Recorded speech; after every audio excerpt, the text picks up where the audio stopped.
Hi and welcome to this video lesson. My name is Quade Couto and today we will talk about the Caixa and the basic rhythms for it.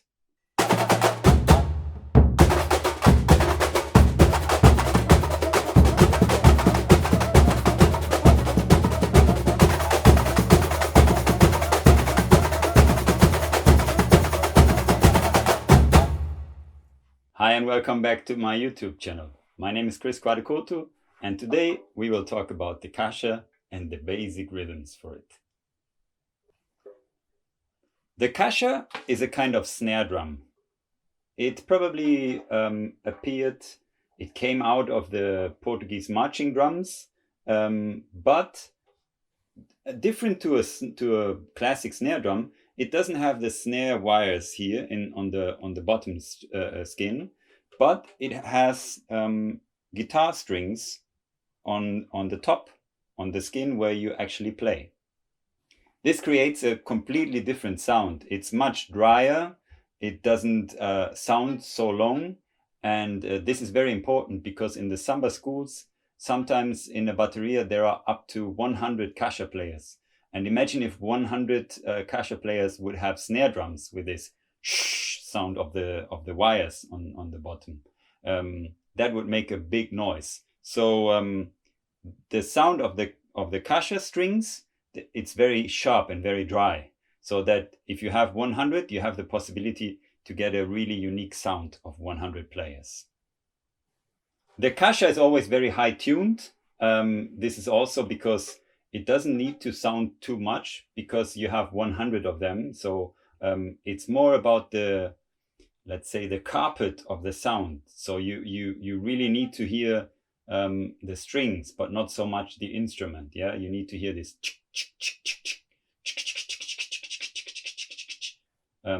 Of course, with a little bit of the sound of the drum, but it's not so important as the volume sound of a repique or even a surdo.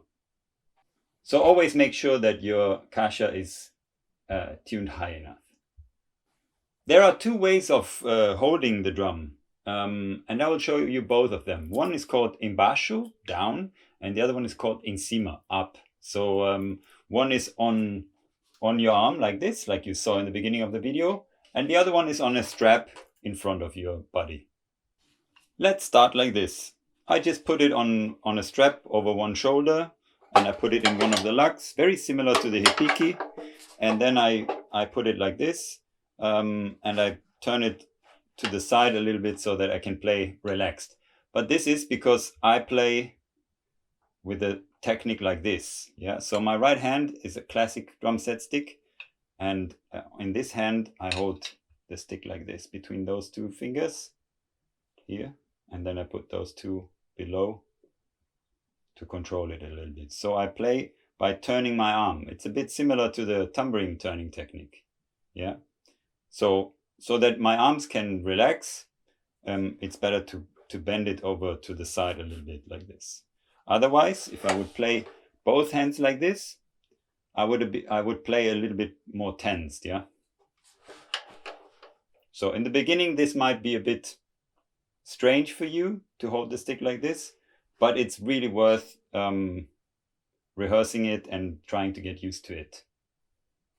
So the basic samba pattern for the caixa would be something like what they in Brazil call por so one on one, which means you just play hand to hand all the time, and you play the classic samba phrase. So you play something like taka laka taka laka taka laka taka laka taka laka taka laka ta, and make sure that the fourth note, which is an accent, is not as loud as the beat. Yeah, so that it's not louder than the beat. Yeah, so it's a bit less. So it's not taka laka taka laka taka la. No, it's taka laka taka laka taka laka taka laka taka laka ta.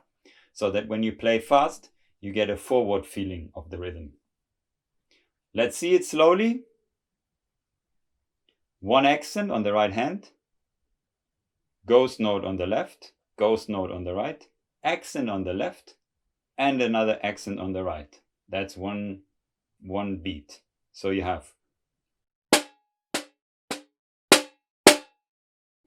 Again. And now I continue playing.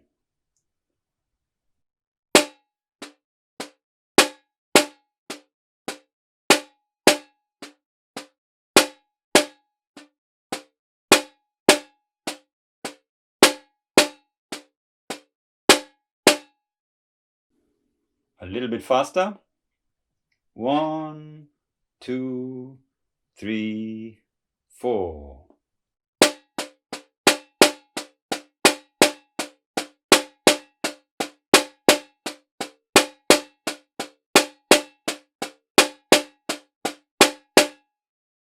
And a little bit faster. 1, 2, 3, 4.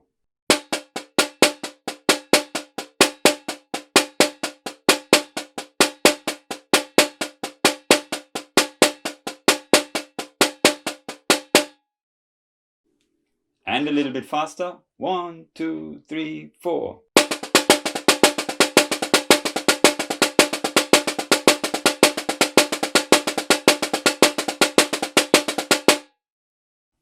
If you play that at home, you might recognize that it sounds a bit different to what I'm playing. And the reason for it might be the swing of the samba.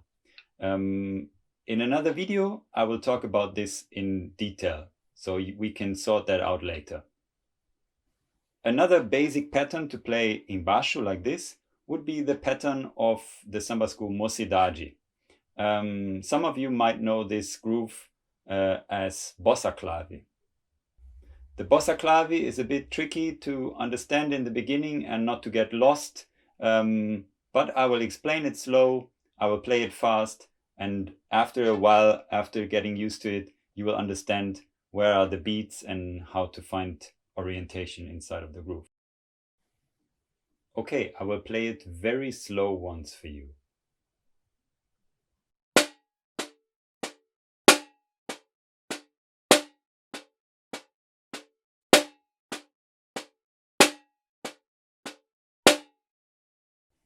Okay, that's the Mocidade pattern really slow.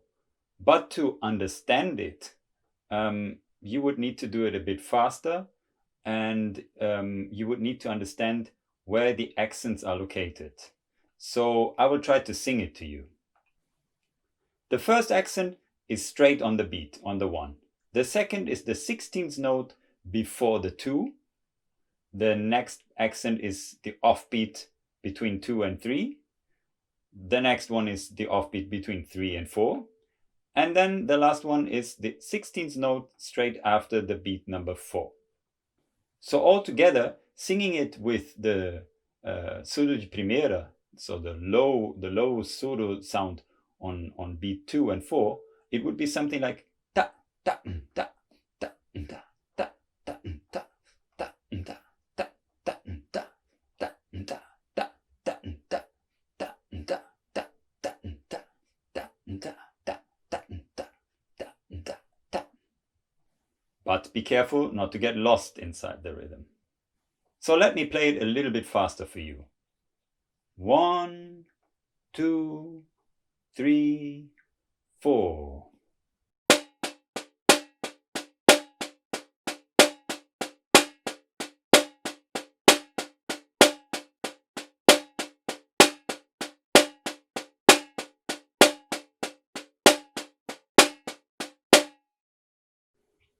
And a little bit faster. 1, 2, 3, 4.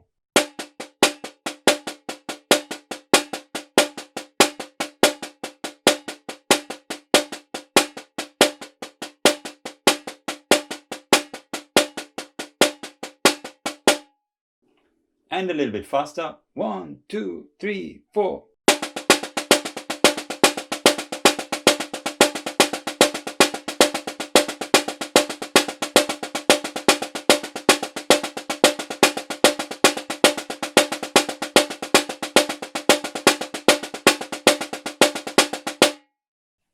Okay, some of you might say, but these ghost notes are quite loud. Yes, they should be quite loud. So don't do the mistake to play something like that, that, that, that, that, that, and just put the accent. Because what the bateria needs is this. So the ghost notes should not be too silent. They should be more silent than the accent, of course, but not too silent. So something like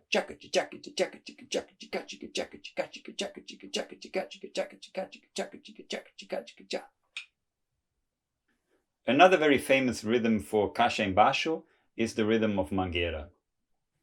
The rhythm of Mangueira includes a press roll. We haven't spoken about it yet, but it's not so difficult. You control the stick between the first finger and the thumb, and the other fingers don't need to touch the stick anymore, and then you just press down.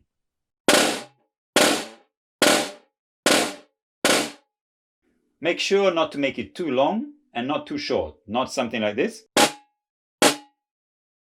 but also not something like this. Somewhere in between.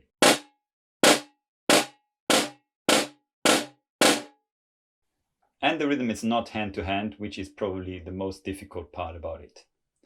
It goes like this.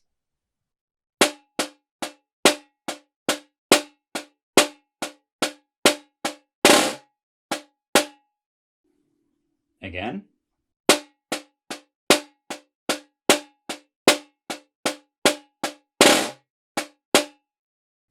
Now I continue playing it and I play a little bit faster. 1, 2, 3, 4.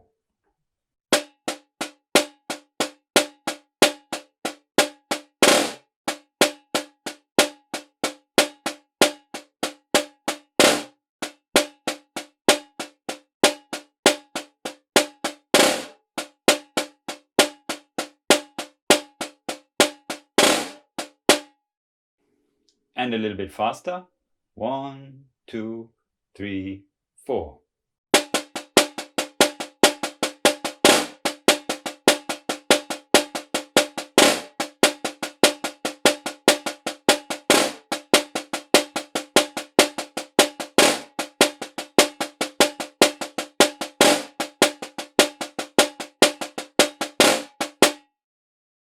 And a little bit faster. 1, 2, 3, 4.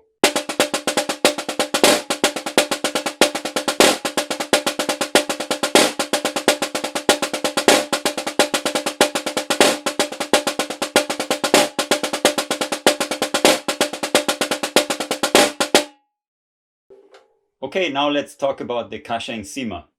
Probably 80 to 90% of the samba schools nowadays play like this. So they don't play their caixas on the strap anymore, but they hold them on their arm.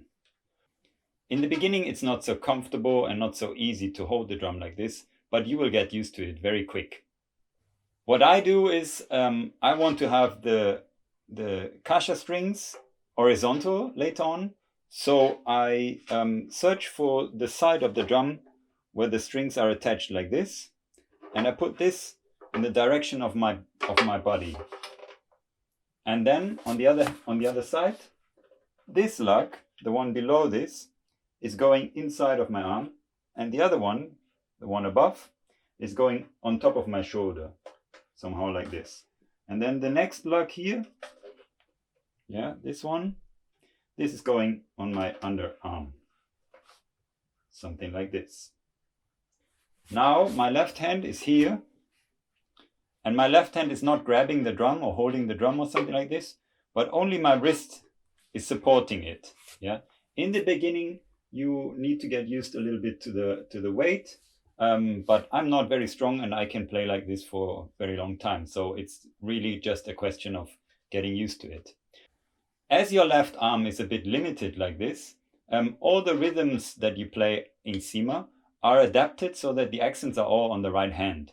So on your left hand, you play a smaller stick than usual. Yeah, you can just cut a normal stick and use this on your left hand, because otherwise the weight of the stick, if you would play a stick like this, the weight of the stick would stop you a little bit from playing fast and quick and correct and precisely. So what you do is you take the small stick and you put it between those two fingers, and then you have 1, or 2 fingers below to hold it. I personally always have 1 finger below. Yeah, and then the only thing that you do is you use this part of your hand to make this movement. That's all on your left hand. No other technique. It needs a while to get used to it, but it's worth it. And be careful not to use your wrist when playing. Yeah, your wrist is only supporting the drum. On your right hand, you would actually play the classic stick technique, but as the drum is so close to you, this would make you feel tensed. So that's why you hold the stick like this. You hold it more like a hammer or something, and then you relax it here, so you have it more free here, and you hold it tight here in the top, and then you can play more from turning your arm than from playing like this. Yeah, because otherwise you would not feel very comfortable. Like this, you're more comfortable. And the basic rhythm contains of 2 parts. The second part, which you would play in the beat number 2, the beat number 3, and the beat number 4, is something like the 1-on-1 rhythm, the basic samba rhythm that we saw before, but just here on your arm. The only thing that you can make different is that in the offbeat you can play a rim shot, but make sure that the rim shot is not the accent. So it would be something like this.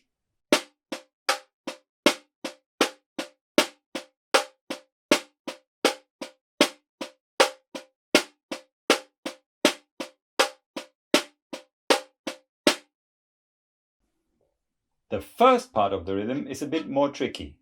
You play 2 notes on your right, 1 on your left, and again 2 on the right, and the first of the 2 is a rim shot, and the second, which is the beat number 2, is the accent. So after the rim shot, you need to play an accent in the middle of the skin. So you would play something like this.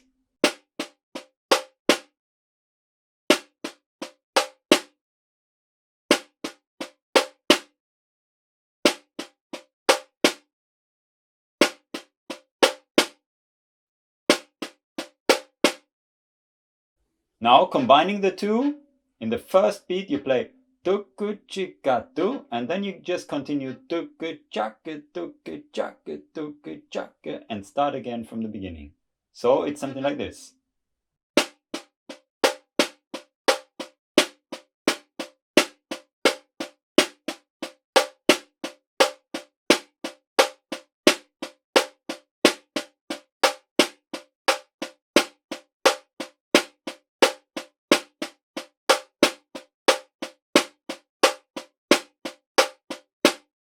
And a little bit faster. 1, 2, 3, 4.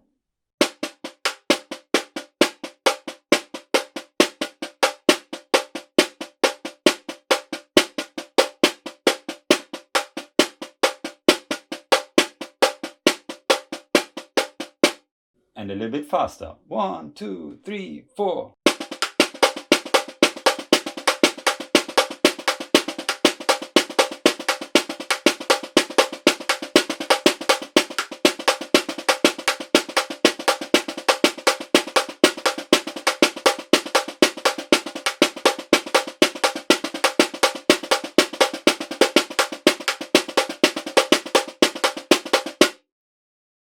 If you like this video, please make sure to subscribe to my YouTube channel so you get notifications whenever I upload new videos.